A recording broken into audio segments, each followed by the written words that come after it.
All right, guys, welcome back to another episode of Ask the Skinny Guy Savior. I'm Vince Del Monte, and you can learn more about me at vincedelmontefitness.com, where I've got some cool things over there for you as a first-time visitor to the site. And the purpose of this show is to answer your questions in 5 minutes. 5 minutes per question. 1 minute per question. And I take these questions off my fan page, off my Facebook fan page, and we'll get right to it. So the first question comes right from Luke Randolph, and he says, how crucial are more advanced techniques like carb cycling or food pairing timing to fitness success or getting your goal body?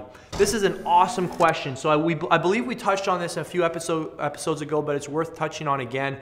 I believe that just like your training has beginner, intermediate, and advanced levels, so does your nutrition. So you have to ask yourself, what level of nutritional information do I need? Most people are more interested in acquiring information than applying information. And a lot of people have what I call a lot of head knowledge, but they don't have any hand or feet knowledge. They have nothing to show for it. And in my opinion, you know nothing unless you have something to show for it. In terms of what you asked, you know, carb cycling, food pairing, timing, let's look at food pairing, food timing, the way you combine certain foods together.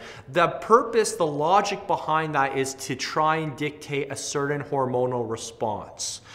So this is certainly a dimension of our nutrition that is very critical and very important, but once and only once after we've mastered caloric intake and macro intake. So if you don't have your calories in order, if you don't have your macros in order, you have no business trying to figure out how to time foods. So it's a kind of an ascension. It's an ascension. There's certain things that are higher in the pyramid that are more important than others, and food timing is important, but once and only once you master those other variables. I would say the same thing about carb cycling. Again, if you don't have your, how many calories are you eating right now today? If you can't answer that, you have no business asking about carb cycling. What are your macros? What are your macros? Tell me, what are they? Carbs, proteins, fats, how are they divvied up today? If you can't answer that, you have no business asking about carb cycling. All right, so you got to lay the foundation. Once we get the foundation laid, then we can start looking at some of these more advanced techniques. All right, so that's my approach. And you know, it takes a good coach to figure out where their client's at so that they prescribe the right program to them. And remember, the best coaches out there are ones that are able to produce results. So, you know, a big mistake, just a side note for a lot of you trainers out there, a lot of you coaches out there, a lot of you guys prescribe these protocols to your clients that are just too advanced. They're cool on paper, but they're not, it's not the protocol that's not producing the result. It's because your client can't apply it. It's just beyond their current abilities to execute. So look at your nutrition, look at the nutrition information in categories as well. I think that'll help you try and figure out whether certain approaches are more ideal for you or not, right? All right, let's move on. Next question goes to Wael Awada. He says, I'm 6'2", 16, I weigh 162. My gym coach recommended a 5-day split for me. However, according to my limited knowledge, I think a full body is better. What should I do? I think you should do a full body program for now. I've shared this in previous episodes. You're gonna have to dig a little. I forget which one it is, but I explained the whole logic of progressing from a full day to a 5-day program as kind of like a graduation system. You start with a full day program, you exploit the benefits of high frequency, high intensity, low volume, and then you progress to a 2-day split, then a 3-day split, then a 4-day split, and then a 5-day split. Right there could be literally 12 months worth of programming, or never mind, 5 years worth of programming right there with those progressions, right? So it's kind of just like learning how to play the piano. You start in grade 1 and then you progress to grade 2, grade 3, and you have to master grade 1 before you go to grade 2. And that's kind of how I see different splits, because they essentially increase in the idea is to be able to maintain the intensity as simultaneously as you increase the volume. From those phase to phase is what happens when you do those as you progress from full bodies to split programs. Kyle Eason says, can I get away just training my upper body? Is training my legs necessary if I already naturally have big and strong leg muscles? Kyle, train your legs. If your legs are already big, make them bigger. Seriously, if it's already a strength, make it even a bigger strength. I have a different perspective. I've thought that myself too. I've got fairly decent legs, and I thought to myself, maybe I don't need to train my legs. Why not make my legs even better than they are? So no, you don't need to. I wouldn't recommend stopping to train your legs. Maybe instead of training them 4 times a month, you train them twice a month. Maybe you just reduce the volume a little bit, but not eliminate them. All right. So I would recommend making your strengths even better strengths, if that makes sense. So you just strengthen your strengths. Does that make sense? You take your 9s to 10s. That's kind of the approach. You make your 9s, 10s, and you make everything, your strong suits even stronger. I think I said that 3 different ways. Okay, next question goes to Johnny. He says, hey Vince, does the position you sleep in affect your muscle growth? For example, does sleeping on your stomach slow your chest muscles growth because you're putting pressure on them? Never ever heard of that, and no, if I'm wrong, please show me, but no, the position you sleep in is not going to affect your muscle growth. Next question goes to David Peltzer. Vince, could there be a connection that you know of between creatine and nosebleeds?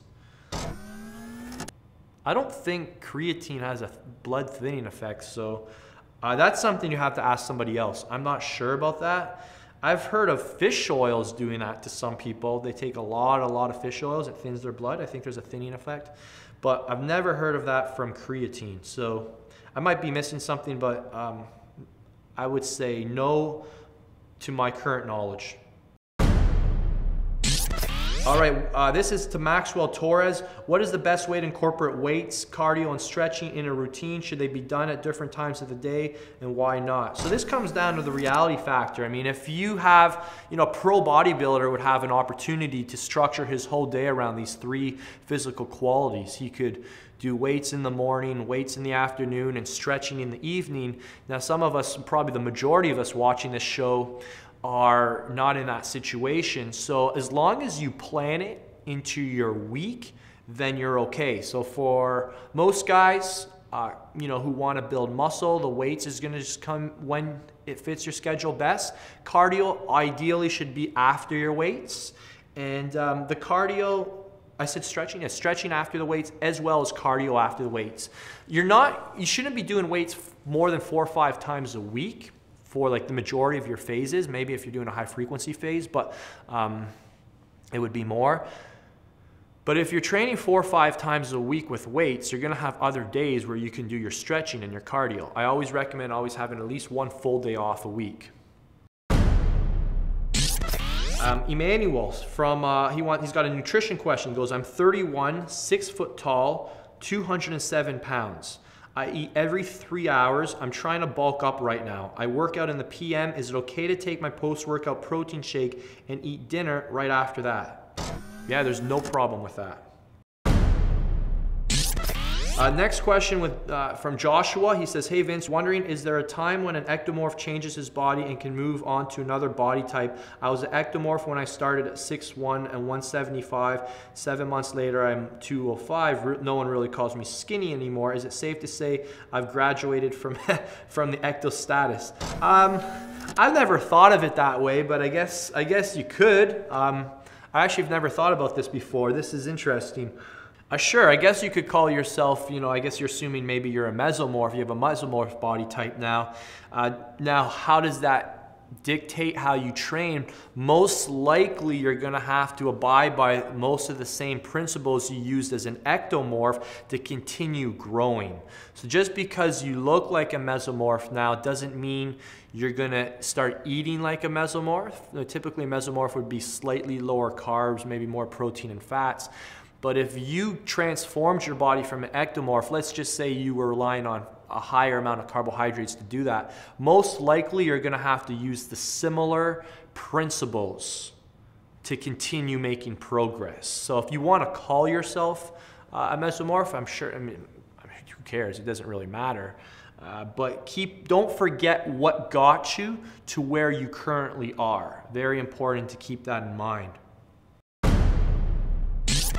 Oh, good question here from Tom Craig. He says, I'm wondering if you can go over what advantages a sauna or a cold tub have after a workout. I have heard professional athletes using a cold tub after a game to help in recovery by removing lactic acid out of the muscles, but then I read somewhere that lactic acid helps promote muscle growth. Yes, lactic acid has an indirect effect in increasing growth hormone during your workout, which can contribute to certain kinds of gains. Now, this is different than the lactic acid that actually stays within your body after workout. We eventually want to flush that out because it creates a heaviness effect. Essentially, you're going to feel sluggish. You're not going to feel fresh. So we want to remove lactic acid after a workout. And yeah, there's a lot of different therapies that you can do.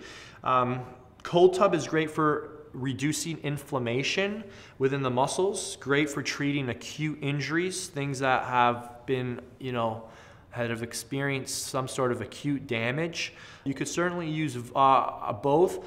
I think the cold tub is great when you're doing high amounts of volume, when you're training twice a day and there's a lot of inflammation building up in your body. And the sauna is very great for detoxing your body. Excellent for detoxing, specifically if you can get into an infrared sauna.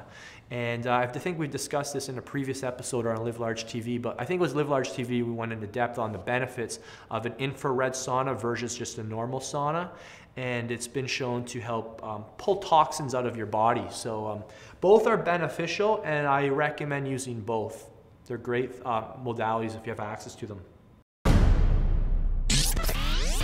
All right, guys, lots of questions I think I just knocked out there. So we're going to try and knock out a whole bunch more in the next episode, machine gun style, try and knock them out even faster than a minute. So thanks for tuning in. And if you guys haven't joined Live Large TV yet, I invite you to check it out. There's a link below.